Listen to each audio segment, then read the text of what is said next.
Hi friends, it's Danielle with Take Care Mama, and today I'm going to be talking about what I read in January. I read 8 books. This is by far the most I've ever read. I tried my hand at bullet journaling. I didn't finish coloring them in, but these are the books I read, rating, and then I used washi tape to grid how many pages they were. I had a really good reading month in terms of rating. I didn't rate anything below 4 stars, all 4 stars and 5 stars. I'm gonna start with my 4 stars and move up to my favorite book that I read of the month, which was hard to choose. First, we have Elevation by Stephen King. This is a short novella. Like I said, I didn't give anything less than 4 stars. Upon reflecting, I might change my mind and give this like a 3.5 instead of 4, which is still very good. It was very good. This is a very sweet and weird story. I think a lot of my books are sweet and weird this month.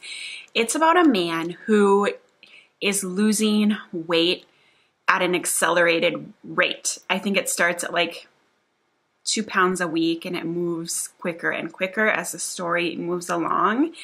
And it doesn't matter what he does, he keeps losing weight. Also, it doesn't matter what he's wearing. He can be naked on a scale or he can be in his snow gear with 5 pounds of quarters and he's exactly the same weight. So it's just like this weird thing, and is he gonna die when he gets down to 0 pounds?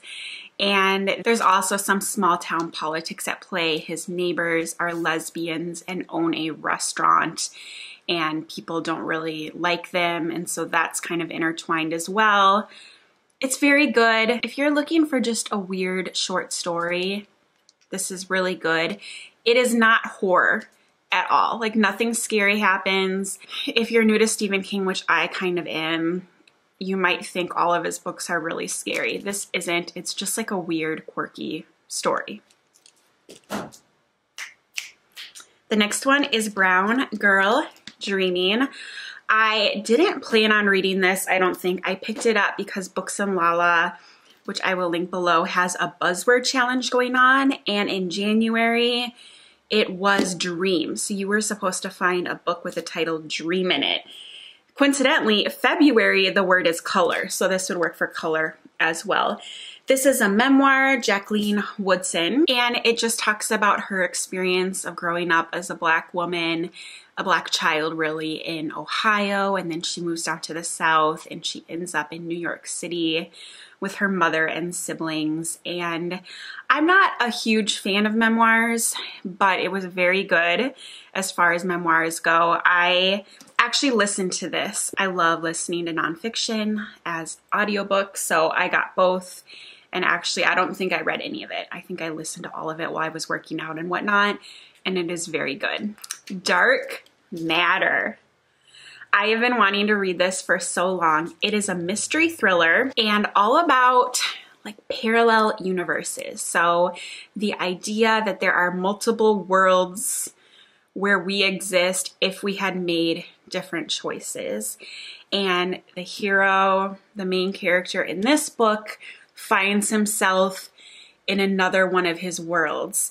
He is still the same person, kind of, but he's not married, he doesn't have a child, and this is a story of him trying to fight his way back to his family, to his real life. It is extremely fast-paced, a little too much for my taste. I think some people love that, and that's kind of the point of a thriller, is to have those fast moments.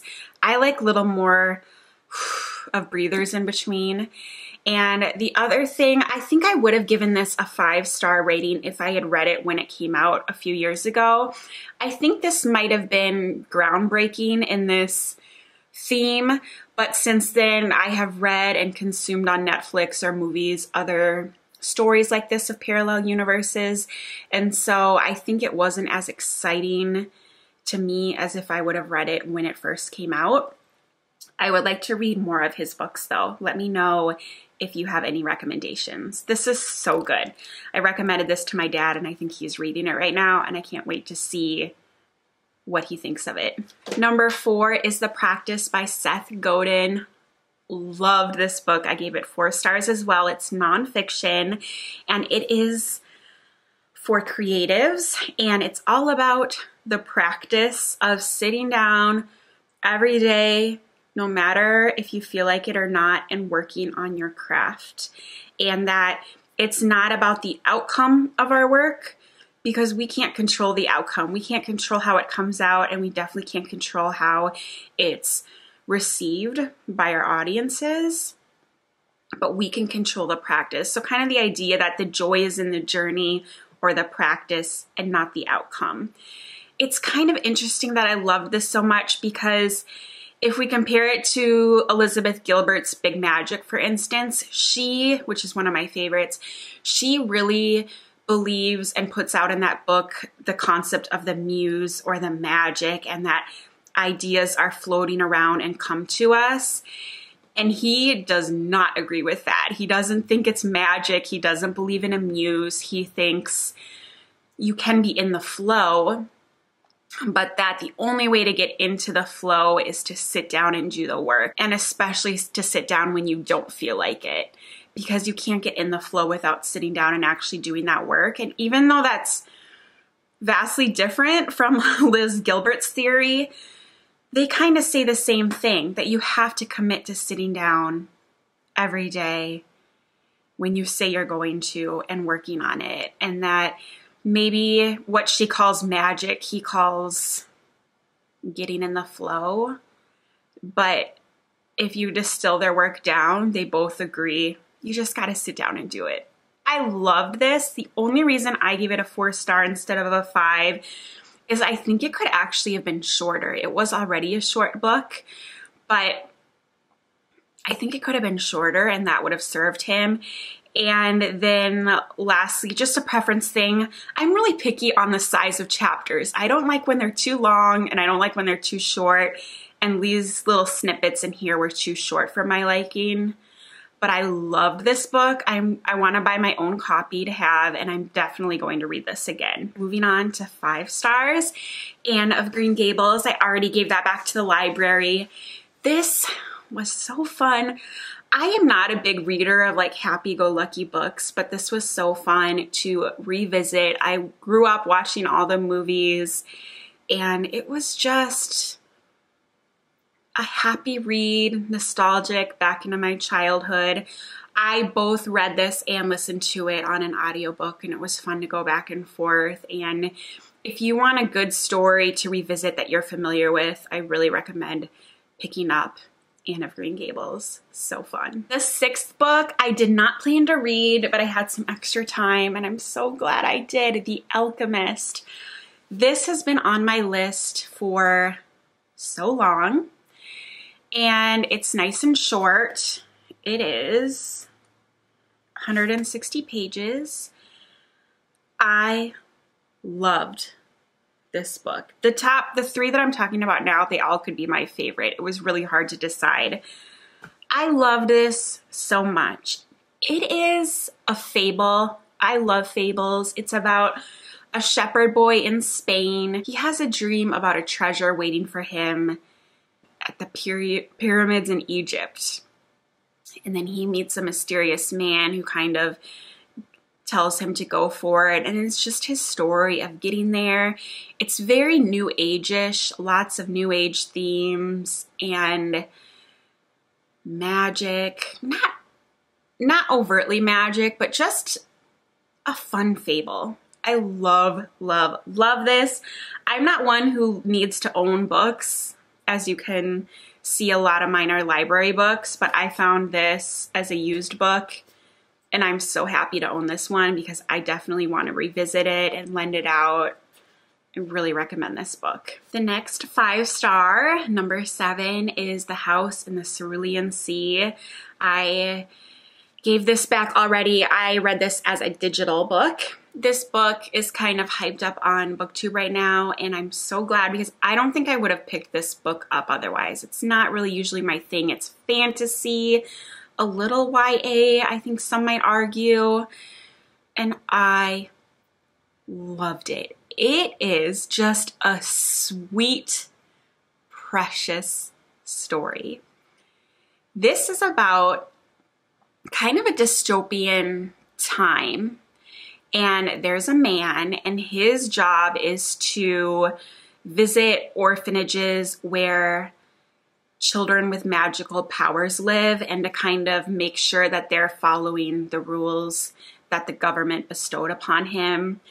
And I think they should make this into a movie. I think they could do really great things with this movie, because when you look at his world, the author's really good at giving us visual representations of his world. It's always raining. It seems dark and gray.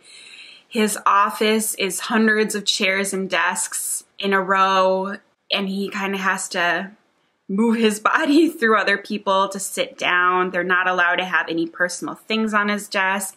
It just seems like a dark, gray, lonely, boring world of checking the next thing off the list. And then he gets an assignment to go to visit an orphanage where he needs to live there for a month.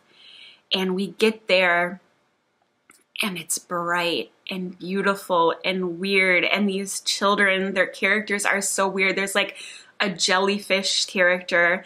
There is a child who's a girl, but she's actually like a 200-year-old gnome with a beard. And these characters are so fun, and it's weird, and it'll break your heart, and it's colorful in that world. And it's very interesting because the most normal things of this story are two men kind of falling in love, and that's normal compared to his old weird world, and these magical children. I'm not one to give spoilers. I personally don't like to know much about anything before I read it. One of the children's backstory is so heavy. You learn it pretty well in the beginning, but again, I don't want to say it. And it's just so heavy, but you learn to kind of love this child. It's so good. If you're looking to smile, I smiled while reading this book the whole way through. Like my cheeks started to get sore. So good. The House in the Cerulean Sea. Let me know if you've read it. My #1 book that I read in January was Anxious People by Frederick Backman. This is my favorite book that I have written in... No, I didn't write it. I wish I wrote it. This is my favorite book that I have read in years. This book both made me laugh out loud more than I have ever laughed out loud in a book, and I also cried. This is about a person who tries to rob a bank, and upon running away from the police, slips into an open house for an apartment and holds those people hostage for the whole day. You learn at the beginning kind of that whole thing and the outcome, but each chapter kind of both narrows in and widens out on the whole story. It's not really about the bank robbery or the hostage situation, but each character in here.